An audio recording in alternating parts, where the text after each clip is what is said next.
সব মিলিয়ে আমি মনে করি বাংলাদেশের অর্থনৈতিক অবস্থা ভালো নয়। অর্থনৈতিক ম্যানেজমেন্ট বলতে যেটা এখন হচ্ছে, সেখানেও একটা বড় ধরনের সমস্যা আমরা লক্ষ্য করছি।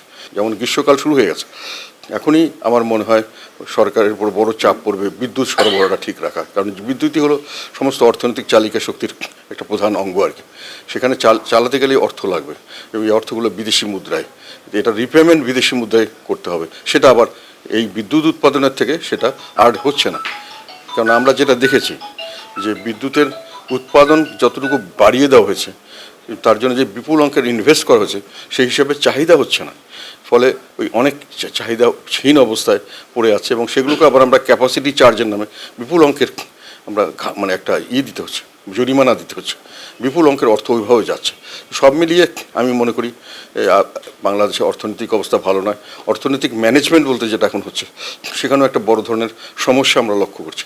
সেখানে যেমন কিছুদিন থেকে আমরা যেটা দেখতে পাচ্ছি সেটা হলো ব্যাংকগুলোতে খেলাফি ঋণ বাড়ছেই, এবং সেই খেলাফি ঋণ এখন পর্যন্ত যেটা লেটেস্ট খবর পাওয়া গেল বেসরকারি সূত্র থেকে, যে সেটা সরকার যদিও 9-10% বলছেন, প্রায় 30%, মানে 5 লক্ষ কোটি টাকার মতো খেলাপি হয়ে গেছে। অনেক ব্যাংকের কোনো টাকাই নেই, সেখানে সরকারি টাকা মানে আমাদের টাকা, ট্যাক্সের টাকা দিয়ে সেগুলোকে বাঁচিয়ে রাখতে হচ্ছে। তো ব্যাংকিং খাত হলো একটা বড় খাত, যেটার থেকে যে কোনো ব্যবসা বাণিজ্য এবং বিনিয়োগ চালানো হয় যে কোনো দেশের ব্যাংক। আর সেকেন্ড হলো পুঁজিবাজার। তো গত 1 মাসে পুঁজিবাজারে কতগুলো অস্বাভাবিক ঘটনা ঘটেছে, যেটা সাধারণভাবে জনগণের এতটা নজরে আসেনি। 1, 2, 3 ঢাকায় জমি জিতে নিন 100% ক্যাশব্যাক সহ 20 কোটি টাকার পুরস্কার।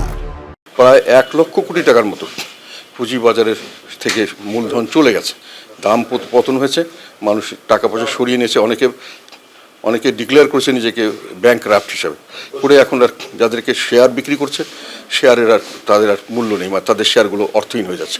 এবং এখানে প্রচুর নিম্নবিত্ত এবং মধ্যবিত্ত যারা এখানে বিনিয়োগ করেছিলেন তারা বিরাটভাবে ক্ষতিগ্রস্ত হচ্ছেন, এবং শেয়ার বাজারের উপরে মানুষের আস্থা নষ্ট হয়ে যাচ্ছে। তো ব্যাংকিং খাতের উপর আস্থা নষ্ট হয়েছে, শেয়ার বাজারে আস্থা নষ্ট হয়েছে। আর ব্যাংকিং খাতের নতুন করে আবার একটা আশঙ্কাজনক পরিস্থিতির সৃষ্টি হচ্ছে, এটাই যে সেটা হলো যে বাংলাদেশ ব্যাংক আবার রিসেন্টলি একটা সার্কুলার দিয়েছেন, সেখানে যারা খেলাফি ঋণ হয়েছেন তাদেরকে একটা সুবিধা দেওয়া হয়েছে। আগে তো অনেক ধরনের সুবিধা দেওয়া হয়েছিল যাতে খেলাফি ঋণগুলো তারা গোপন রাখতে পারে, বিভিন্নভাবে হিসাবে না আসে।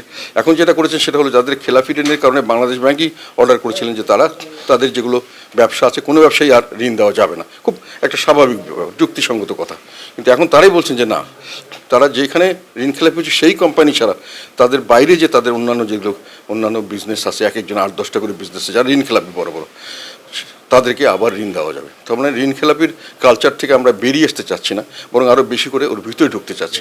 ঋণ খেলাপিতে আরও সহজতর করে দিচ্ছি ঋণের টাকা নেওয়ার জন্য, এবং সেই টাকাগুলো কোথায় যাচ্ছে আমরা জানি না।